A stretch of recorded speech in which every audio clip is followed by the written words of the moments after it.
आज मैं बताने वाला हूँ भगवान शिव का जन्म कैसे हुआ। पहली कथा जो उनके प्रकट होने से जुड़ी है, शिवलिंग से संबंधित है और इसे ज्योतिर्लिंग कथा के नाम से भी जाना जाता है। इस कथा में शिव की अनंतता और सर्वशक्तिमान स्वरूप का वर्णन किया गया है। ज्योतिर्लिंग कथा, शिव का अनंत स्तंभ से प्रकट होना। प्राचीन काल में एक बार ब्रह्मा, सृष्टिकर्ता, और विष्णु, पालनकर्ता, के बीच श्रेष्ठता को लेकर विवाद हो गया। दोनों ही स्वयं को सबसे महान और सर्वोच्च मानने लगे। यह देखकर सृष्टि में असंतुलन उत्पन्न हो गया। तभी अचानक एक दिव्य और विशाल अग्नि का स्तंभ प्रकट हुआ, जो आकाश से लेकर पाताल तक फैल गया था। यह स्तंभ इतना विशाल और अनंत था कि इसका न आरंभ दिख रहा था और न ही अंत। ब्रह्मा और विष्णु ने निर्णय लिया कि जो भी इस स्तंभ का आरंभ या अंत ढूंढ पाएगा, वही सबसे महान होगा। विष्णु ने वराह, सुअर का रूप धारण किया और स्तंभ का आधार खोजने के लिए नीचे की ओर यात्रा की, जबकि ब्रह्मा ने हंस का रूप धारण किया और स्तंभ का शीर्ष खोजने के लिए ऊपर की ओर उड़ चले। विष्णु काफी समय तक नीचे की ओर गए, लेकिन उन्हें स्तंभ का आधार नहीं मिला और वे असफल होकर लौट आए। ब्रह्मा भी ऊपर की ओर गए, लेकिन वे भी स्तंभ का शीर्ष खोजने में असफल रहे। फिर भी ब्रह्मा ने झूठ बोला कि उन्होंने स्तंभ का अंत खोज लिया है और उसे केतकी के फूल को साक्षी बनाकर अपनी श्रेष्ठता का दावा किया। उसी क्षण भगवान शिव उस अनंत ज्योतिर्लिंग से प्रकट हुए। उन्होंने ब्रह्मा के झूठ को उजागर किया और विष्णु की सत्यता को स्वीकारा। इस प्रकार भगवान शिव ने यह सिद्ध किया कि वे ही सृष्टि के सर्वोच्च और अनंत देवता हैं। उन्होंने ब्रह्मा को झूठ बोलने के कारण श्राप दिया कि पृथ्वी पर उनकी पूजा नहीं होगी, जबकि विष्णु की पूजा हमेशा होती रहेगी। इस घटना से यह सिद्ध हुआ कि शिव ही अनादि और अनंत हैं और उनकी सत्ता ब्रह्मा और विष्णु से भी परे है। इस कथा का प्रतीक शिवलिंग है, जो भगवान शिव की अनंत और निराकार शक्ति का प्रतीक माना जाता है। भगवान शिव की दूसरी महत्वपूर्ण कथा रुद्र के रूप में उनके प्रकट होने से संबंधित है। यह कथा वेदों में वर्णित है और शिव को रुद्र के नाम से जाना गया है, जो उनके उग्र और प्रचंड रूप का प्रतीक है। रुद्र के रूप में शिव का प्रकट होना। इस कथा के अनुसार ब्रह्मा ने सृष्टि की रचना की, लेकिन उन्हें यह एहसास हुआ कि सृष्टि का संतुलन बनाए रखने के लिए केवल सृजन ही पर्याप्त नहीं है। सृष्टि में मृत्यु और विनाश की भी आवश्यकता है, ताकि नई रचनाएं हो सकें और संतुलन बना रहे। ब्रह्मा ने इस समस्या का समाधान खोजने के लिए गहन तपस्या की। उनकी तपस्या से अत्यधिक उग्र और प्रचंड रूप धारण करने वाले भगवान शिव रुद्र के रूप में प्रकट हुए। जब रुद्र प्रकट हुए तो उनका रूप अत्यंत उग्र और भयावह था। उनके शरीर का रंग लाल था, आंखों में अग्नि जल रही थी और उनके बाल बिखरे हुए थे। ब्रह्मा ने उनसे विनम्रता से निवेदन किया कि वे सृष्टि के विनाश और संतुलन को बनाए रखने का कार्य करें। रुद्र ने ब्रह्मा की बात मानी और सृष्टि के विनाश की जिम्मेदारी ली, ताकि सृष्टि के चक्र को संतुलित रखा जा सके। इस कथा में भगवान शिव को रुद्र के रूप में उस शक्ति का प्रतीक माना गया है, जो सृष्टि के लिए आवश्यक विनाश का कार्य करती है। रुद्र का यह रूप विनाशक होते हुए भी सृष्टि के पुनर्निर्माण के लिए आवश्यक है। विनाश के बिना नए सृजन का होना असंभव है और रुद्र इस संतुलन के प्रतीक हैं। रुद्र के 11 रूप। भगवान शिव को रुद्र के 11 रूपों में भी माना गया है, जिन्हें एकादश रुद्र कहा जाता है। यह रूप सृष्टि के विभिन्न स्तरों पर विनाश और पुनर्निर्माण का कार्य करते हैं। प्रत्येक रुद्र का अपना अलग महत्व और कार्य होता है और वे सभी शिव की विभिन्न शक्तियों का प्रतिनिधित्व करते हैं। इस प्रकार भगवान शिव का रुद्र रूप यह संदेश देता है कि वे केवल विनाशक नहीं हैं, बल्कि सृष्टि के पुनर्निर्माण और संतुलन के लिए भी जिम्मेदार हैं। भगवान शिव की तीसरी महत्वपूर्ण कथा उनके अर्धनारीश्वर रूप से जुड़ी है। यह कथा शिव और शक्ति पार्वती के आधे आधे रूप के मिलन की है, जो ब्रह्मांड में पुरुष और स्त्री तत्वों के एकत्व का प्रतीक है। अर्धनारीश्वर रूप में शिव का प्रकट होना। इस कथा के अनुसार ब्रह्मांड की सृष्टि के लिए दोनों शक्तियों पुरुष और स्त्री का संतुलन होना आवश्यक है। भगवान शिव और देवी शक्ति पार्वती सृष्टि के इस संतुलन का प्रतीक हैं। शिव सृजन के लिए चेतना पुरुष तत्व का प्रतिनिधित्व करते हैं, जबकि शक्ति सृजन की शक्ति स्त्री तत्व का प्रतीक हैं। कथा के अनुसार एक बार देवी पार्वती ने भगवान शिव से पूछा कि क्यों वे उन्हें हमेशा अपने से अलग रखते हैं। उन्होंने कहा कि दोनों को एक साथ होना चाहिए, ताकि यह प्रदर्शित हो कि सृष्टि में पुरुष और स्त्री दोनों समान रूप से महत्वपूर्ण हैं। शिव ने पार्वती की इस बात से सहमत होकर अपनी शक्ति को आधे भाग में धारण कर लिया, जिससे अर्धनारीश्वर रूप प्रकट हुआ। इस रूप में शिव का दाहिना भाग पुरुष शिव और बायां भाग स्त्री पार्वती था। अर्धनारीश्वर का यह रूप दर्शाता है कि पुरुष और स्त्री दोनों तत्व एक दूसरे के पूरक हैं और एक के बिना दूसरा अधूरा है। सृष्टि की उत्पत्ति और जीवन का प्रवाह तभी संभव है जब दोनों तत्व एक साथ मिलकर कार्य करें। इस कथा का दार्शनिक अर्थ यह है कि संसार की हर चीज में द्वैत का एकत्व होता है। पुरुष और स्त्री, प्रकाश और अंधकार, सृजन और विनाश, इन सभी का संतुलन सृष्टि को चलायमान रखता है। अर्धनारीश्वर रूप का महत्व। एक पुरुष और स्त्री तत्वों का एकत्व। यह रूप दर्शाता है कि सृष्टि में पुरुष और स्त्री दोनों की बराबर की भूमिका है।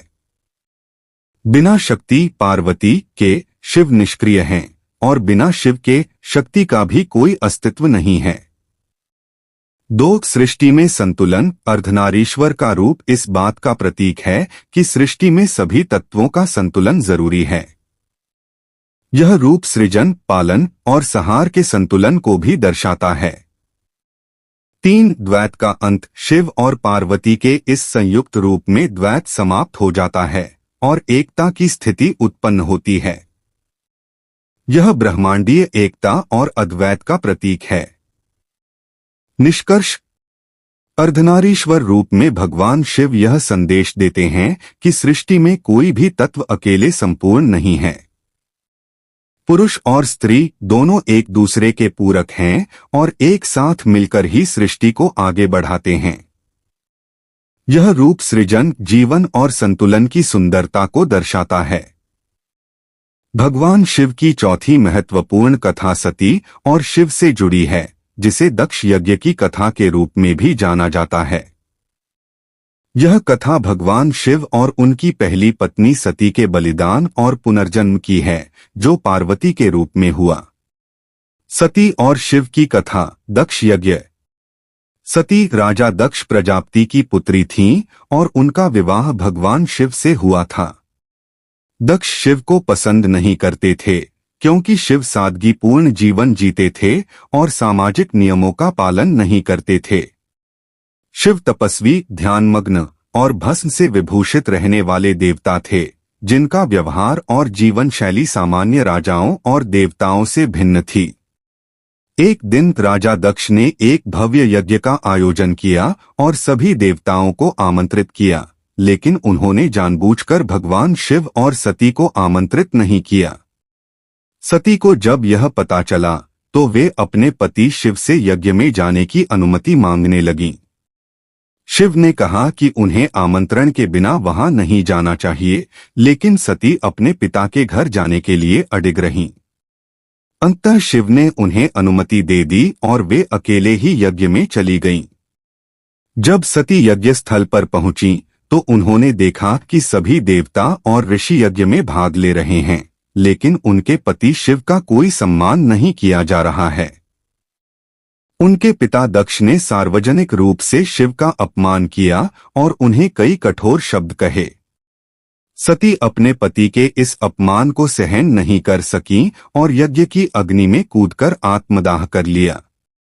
जब भगवान शिव को सती के आत्मदाह की जानकारी मिली तो वे अत्यंत क्रोधित हो गए।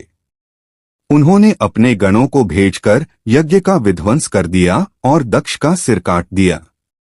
इसके बाद शिव ने सती के शरीर को उठाया और संसार से दूर चले गए। उनका शोक इतना गहरा था कि वे सती के शरीर के साथ ब्रह्मांड भर में घूमते रहे। इस स्थिति से संसार में असंतुलन उत्पन्न हो गया। तब भगवान विष्णु ने अपने सुदर्शन चक्र से सती के शरीर को 51 टुकड़ों में विभाजित कर दिया, जो धरती पर विभिन्न स्थानों पर गिरे। ये स्थान आज शक्ति पीठ के रूप में प्रसिद्ध हैं और वहां सती पार्वती की पूजा की जाती है। सती का पुनर्जन्म। सती ने अपने अगले जन्म में पार्वती के रूप में राजा हिमालय की पुत्री के रूप में जन्म लिया। पार्वती ने शिव को पुनः अपने पति के रूप में पाने के लिए कठोर तपस्या की और अंततः शिव ने उन्हें अपनी पत्नी के रूप में स्वीकार किया। इस प्रकार सती का पुनर्जन्म पार्वती के रूप में हुआ, जो शक्ति का प्रतीक हैं और शिव के साथ सृष्टि के संतुलन का कार्य करती हैं। कथा का महत्व। 1. समर्पण और प्रेम। सती की यह कथा भगवान शिव और सती के प्रेम और समर्पण का प्रतीक है। यह दर्शाता है कि सच्चा प्रेम त्याग और बलिदान पर आधारित होता है। 2. अहंकार का विनाश। दक्ष यज्ञ की कथा यह भी सिखाती है कि अहंकार और गर्व का अंत होता है। दक्ष का शिव के प्रति अपमान उनके अहंकार का परिणाम था और अंततः उन्हें इसका दंड मिला। 3. शक्ति और शिव का संबंध। इस कथा के माध्यम से यह स्पष्ट होता है कि शिव और शक्ति सती पार्वती एक दूसरे के बिना अधूरे हैं। शक्ति शिव की प्रेरणा है और उनके बिना शिव निष्क्रिय हो जाते हैं। निष्कर्ष। सती और शिव की यह कथा बलिदान, प्रेम और पुनर्जन्म की है। यह शिव और शक्ति के अनंत संबंध को दर्शाती है, जो सृष्टि, पालन और संहार के चक्र को संतुलित करते हैं। सती के बलिदान और पार्वती के रूप में पुनर्जन्म की यह कथा हिंदू धर्म में गहरे आध्यात्मिक और सांस्कृतिक महत्व की है। भगवान शिव की 5वीं महत्वपूर्ण कथा समुद्र मंथन से जुड़ी है, जिसमें भगवान शिव ने विष का पान किया और नीलकंठ कहलाए। यह कथा शिव के महान बलिदान और सृष्टि की रक्षा के प्रतीक के रूप में विख्यात है। समुद्र मंथन और नीलकंठ की कथा। यह कथा तब की है जब देवताओं और असुरों के बीच अमृतत्व प्रदान करने वाला रस पाने के लिए युद्ध चल रहा था। अमृत को प्राप्त करने के लिए उन्होंने मिलकर समुद्र मंथन करने का निर्णय लिया। समुद्र मंथन के दौरान अनेक रत्न और बहुमूल्य वस्तुएं प्राप्त हुईं, लेकिन उसी मंथन से हलाहल नामक अत्यंत घातक विष भी निकला।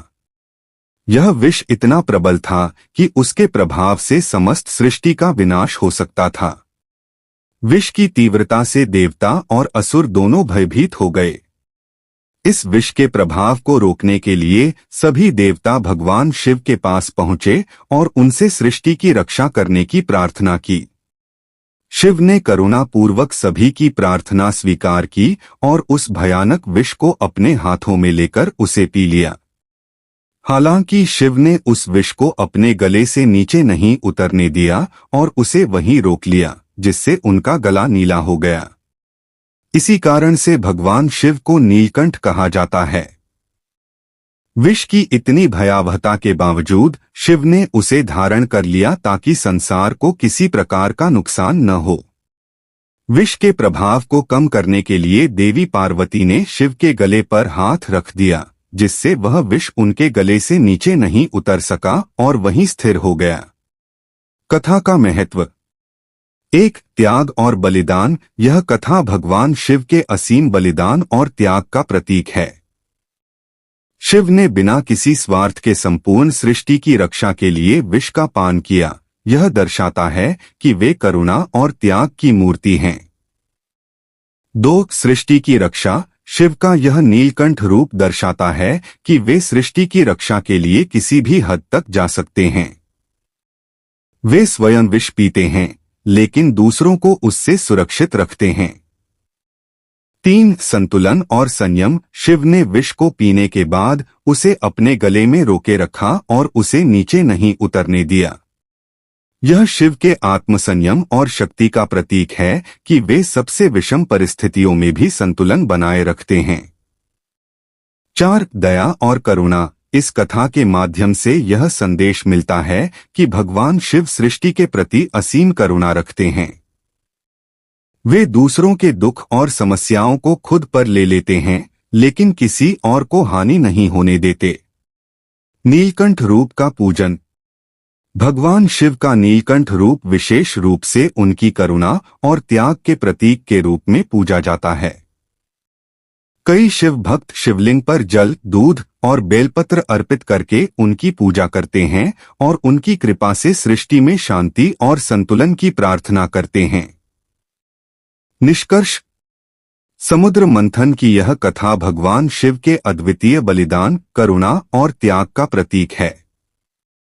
नीलकंठ रूप में शिव ने विष को अपने गले में धारण कर सृष्टि की रक्षा की, जिससे यह स्पष्ट होता है कि वे संसार के कल्याण के लिए किसी भी कठिनाई का सामना कर सकते हैं। यह कथा हमें भी करुणा, त्याग और संतुलन का संदेश देती है। भगवान शिव की छठी महत्वपूर्ण कथा त्रिपुरासुर वध से जुड़ी है, जिसमें शिव ने 3 महाबली असुरों का वध किया और संसार को विनाश से बचाया।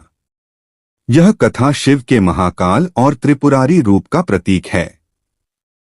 त्रिपुरासुर वध की कथा। प्राचीन समय में तारकासुर नामक असुर का 3 पुत्र थे, तारकाक्ष, कमलाक्ष और विद्युन्माली। ये तीनों असुर अत्यंत शक्तिशाली थे और उन्होंने घोर तपस्या करके भगवान ब्रह्मा से वरदान प्राप्त किया। ब्रह्मा जी से उन्हें यह वरदान मिला कि वे तब तक अजय रहेंगे जब तक कि कोई व्यक्ति तीनों नगरों को एक ही बाण से नष्ट न कर दे। इस वरदान के बाद तीनों असुरों ने अपनी शक्ति का दुरुपयोग करना शुरू कर दिया और 3 अद्भुत नगरों का निर्माण किया, जिन्हें त्रिपुर कहा गया। ये त्रिपुर आकाश, पाताल और पृथ्वी पर स्थित थे और तीनों नगर आपस में संयोजित थे। तीनों असुरों ने इन नगरों से देवताओं और मानवों को अत्यधिक कष्ट देना शुरू कर दिया। उनकी शक्ति इतनी प्रबल थी कि देवता भी उनके सामने असहाय हो गए। त्रिपुरों के कारण सृष्टि में असंतुलन उत्पन्न हो गया था और सभी देवता भगवान शिव की शरण में गए। भगवान शिव ने देवताओं की प्रार्थना स्वीकार की और त्रिपुरों का अंत करने का निश्चय किया। शिव ने विष्णु को अपना रथ बनाया, पृथ्वी को रथ की धुरी, सूर्य और चंद्रमा को रथ के पहिए और ब्रह्मा को सारथी बनाया।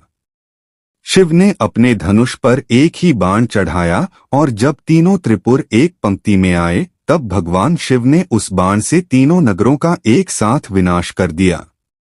इस प्रकार त्रिपुरासुर का अंत हुआ और सृष्टि में शांति स्थापित हुई। कथा का महत्व।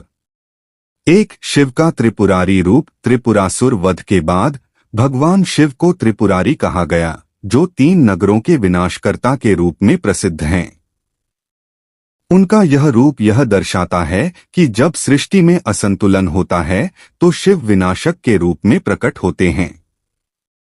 2. अधर्म का अंत। यह कथा यह संदेश देती है कि जब भी अधर्म और अत्याचार अपनी सीमा से बाहर हो जाते हैं तो भगवान शिव उसे समाप्त करने के लिए प्रकट होते हैं। त्रिपुरासुरों के अत्याचार के अंत के लिए शिव ने सृष्टि को बचाया। 3. सृष्टि का संतुलन। भगवान शिव का यह रूप सृष्टि में संतुलन बनाए रखने का प्रतीक है। वे केवल विनाशक नहीं हैं, बल्कि सृष्टि को फिर से नया जीवन देने वाले हैं। त्रिपुरों का विनाश नए निर्माण का प्रतीक है। 4. संयम और शक्ति। शिव ने त्रिपुरासुरों को एक ही बाण से नष्ट किया, जो उनकी शक्ति और संयम का प्रतीक है। यह दिखाता है कि शिव एक पूर्ण योद्धा और सर्वोच्च देवता हैं, जो कठिन से कठिन कार्य को भी सहजता से कर सकते हैं। त्रिपुरारी रूप की पूजा। भगवान शिव का त्रिपुरारी रूप विशेष रूप से उन भक्तों द्वारा पूजा जाता है जो जीवन के संघर्षों और बुराइयों से मुक्ति की प्रार्थना करते हैं। शिव को विनाश और निर्माण के संतुलन के देवता के रूप में माना जाता है, जो हर बुराई का अंत करते हैं और नई शुरुआत का आशीर्वाद देते हैं।